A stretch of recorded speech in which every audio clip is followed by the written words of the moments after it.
Okay, we're back with the video. We got started. Remember, we're just kind of showing you some steps here and there about the things that you may have a question about or not know how to do. Probably if you found where we're at right now, you probably know a lot of this stuff and kind of know what's going on. But we put you up on the top angle. We've done 3 pistons. What the point of this video was going to be and is going to be is to show you how to put pistons in your block. So we talked about doing the mains already, doing the mains and doing the crank. I'm pretty sure I showed video of that. There's a whole nother video talking about that and how to do it, so we won't talk about that too much here today. One of the main things that we will be talking about is basically what is the goal. We've been talking about this motor for a minute here.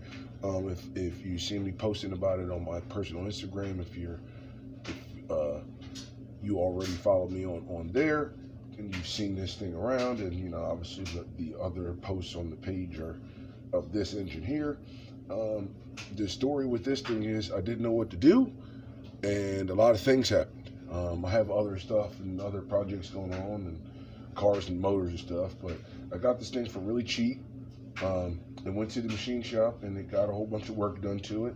It only had a few little funny things going on with it, but we got it back from the machine shop. We got it resurfaced, cleaned, all this different stuff, and I threw it on here and I had all these parts ready to go in it, and we'll show you. I got all excited one day. I had other stuff done at the machine shop, but I had other stuff done, and I was all excited to throw this engine together, and I started doing the ring clearance. I can show you how to do that, but that's pretty easy to find on the internet. You just got to make sure that you have the right tools. But I went to throw it together with these. See if these show up. Oh yeah.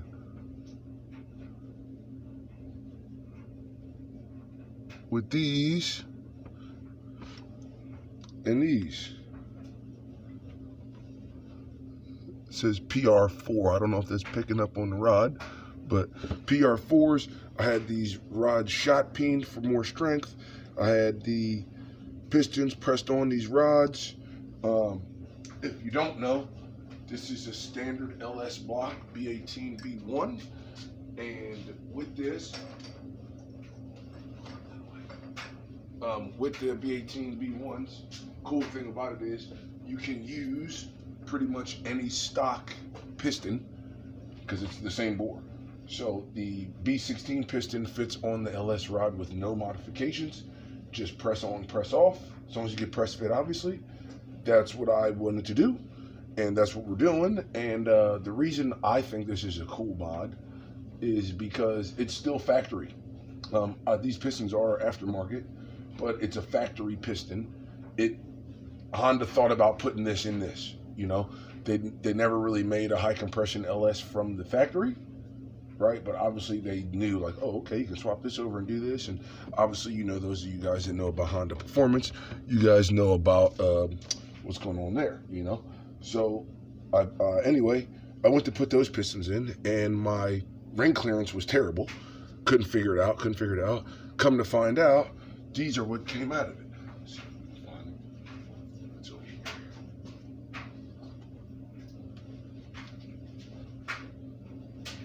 This came out. Break my dang neck up here.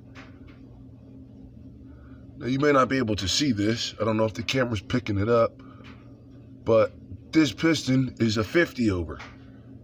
Okay, there's a .50 on here. No, you probably can't see it. We'll try to show it to you in another video too.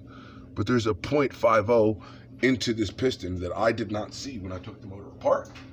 I just took it apart and took it to the machine shop. And even funnier, they obviously used at least one of these pistons to measure piston wall clearance and stuff like that, because they said I was green to go. And so I got it back and tried to put 81mm pistons in, and it didn't fit. And I was freaked out. So basically what ended up happening is I was like, what am I gonna do? Buy another set of pistons and press them on those rods? Or luckily for me, I had a B20 that I took apart B20s and all LSs have the same exact bottom end. Everything's the same except for the actual piston. The B20 piston is bigger. So I grabbed those. I had actually given those rods to a friend. I got them back and bought some pistons. Got those put on there. These ones are not shot peened, these rods, but they should be still good. We've seen a lot of guys do good stuff with stock rods on the LSV. So, I kind of gave you a precursor to what's going on. But now I got these. Hopefully these pick up. But again, I can't see. This camera's up high, and I am too on a stool, so I can't see. Whoa, up. Over that way, opposite of what you would think. There you go. And on these guys, these are punched out. It says 50 over right there. I don't know if you can see it, but they are 50 over. You can see PR4s. Same rod. Pretty cool. And the most important part is ARP bolts pressed in. Before I get started, we'll talk about these ARP bolts. I read until I was dead about these things, okay? How's it supposed to happen? The ARP kit that I have gotten always for LSV techs has a specific part number. I think it's the same for D16s, probably not, but look that up. But in any event, everything that I was seeing was like, oh, when you take it to the machine shop, they're gonna resize them for you. And I was like, okay, I mean, can't be crazy expensive, that's fine. But I thought that these were drop-in. I heard from a number of people that they have dropped them in before. Here's what I think.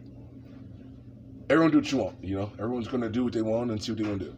I think that if you are dropping these in, if you have the mechanical prowess to leave your block in the car, pull the piston out, and especially if you're gonna put the same rings back, if you're not gonna hone the block and put new rings, if you're gonna index and put the same rings back, I would say you could drop them in.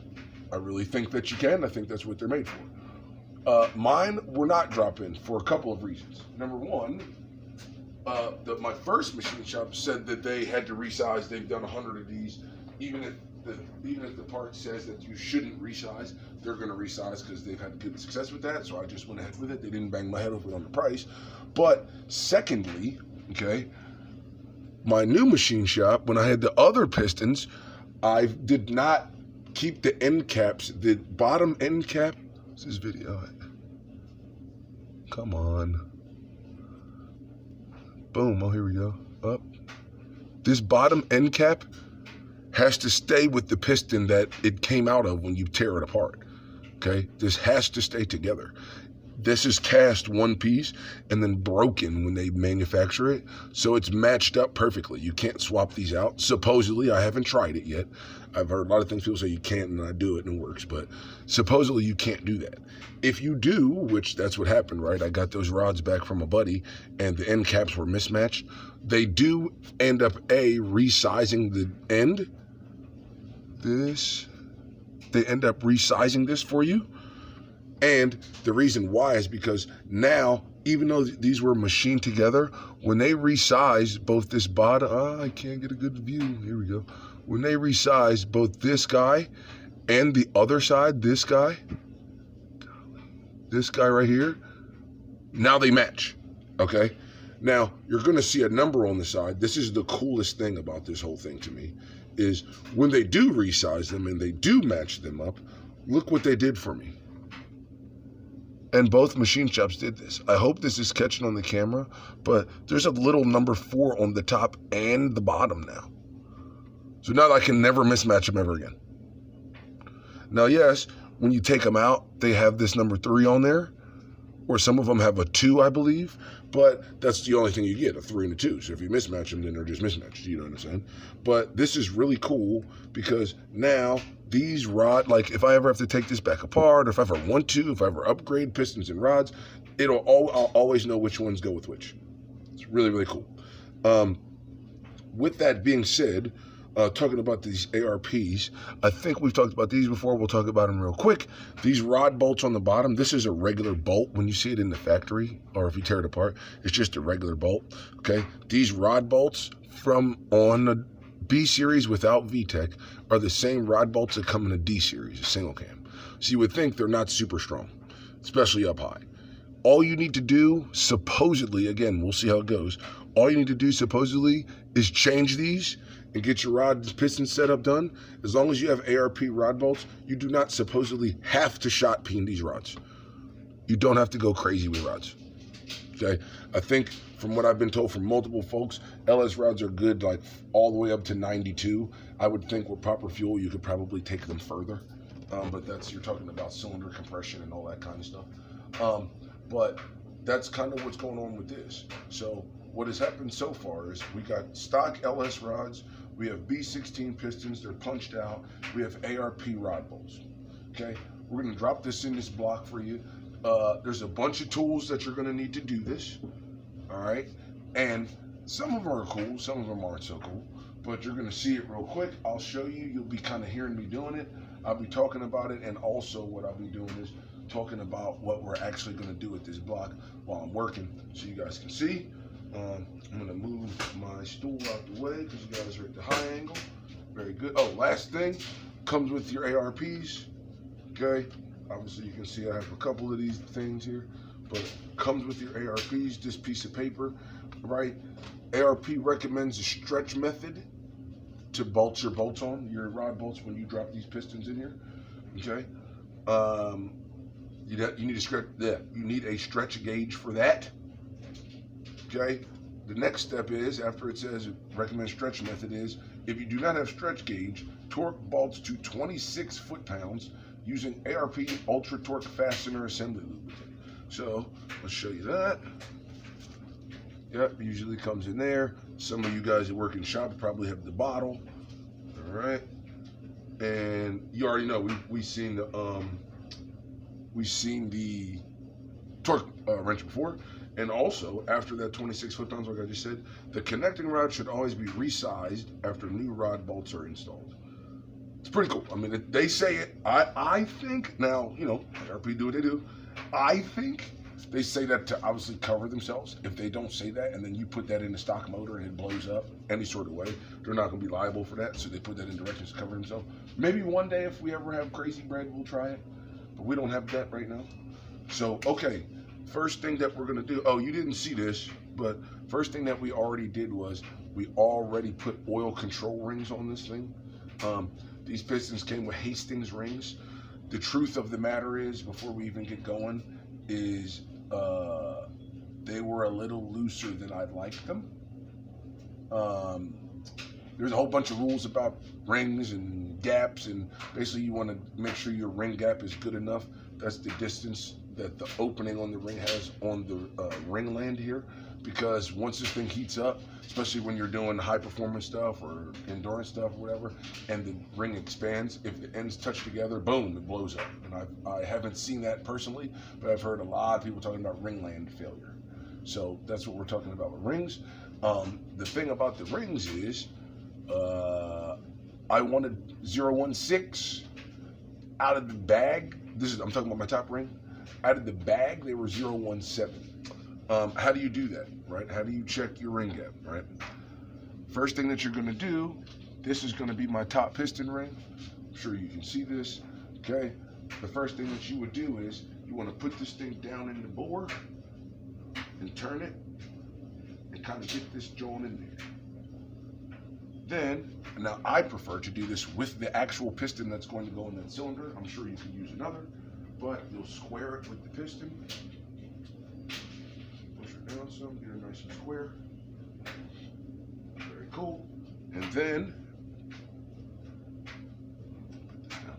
whoa, sorry. And then you're gonna take your feeler gauge, which I don't have out right now because I've already cleared all these, but there's gonna be your feelers, right? Man, I'll just show you.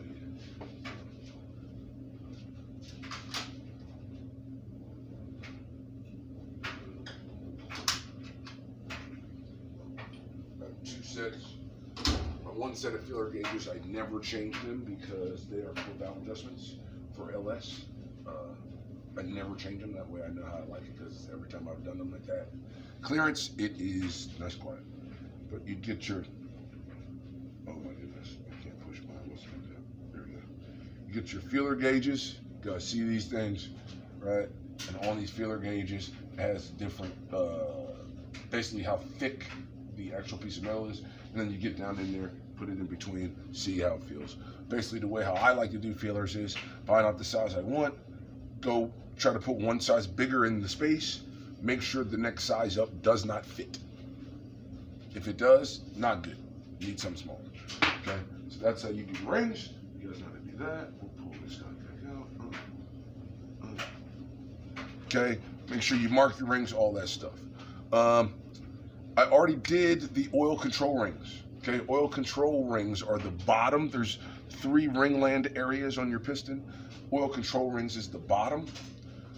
It's going to be a silver ring, a gold, like kind of waffled ring, and then another silver ring. You'll see that here shortly. There is no gap for these things. Be very careful with them. They can break. Okay. I in turn have purchased these guys. There's different ones, piston ring spreaders. Okay, you can do it by hand if you're very careful or have experience, but I suggest purchasing these because they are cheap. This is something that for someone that's put a motor together without them and then had these, it's good to have. I did not use them every single ring, but there was a couple where I was like, and I'll show you them today. So that's up with that. And so that's what's up. Oil control, like I said, was already done. What we're going to do is set up our piston ring gaps as well. That needs to be in a certain area on the piston so they're not all lined up. Let's install the pistons first, the rings first, and then we'll go ahead and get that going. So I'm doing ring number 2, the bottom one. Okay, well, not the most bottom, remember the oil control is the most bottom. And I just put this in here. Bam, okay. Piston ring spreader spreads this thing open and grab my piston up. Come around here. Try to get closer. Come around here. Put it on. Come on, girlfriend. Bingo. Okay. I'm all good. That one's done. Okay. We're going to do the same thing with our top ring. And then we'll set our gaps up. But see how easy that was? I just kind of jammed this thing in there. Now here, the other thing is, when you have rings, make sure that you're showing the top is going on there. Okay? Make sure that the top is going. Mine has words on the top, little letters. The last set of rings I got were Hastings. I think these are NPR. But Hastings, it literally says top. I think some of the more aftermarket companies have a dot, or maybe that's the factory, but there should be something on your rings to show you which is top, which is bottom. Okay, we're installing our top ring now. Bring it close, bust it open. Come on.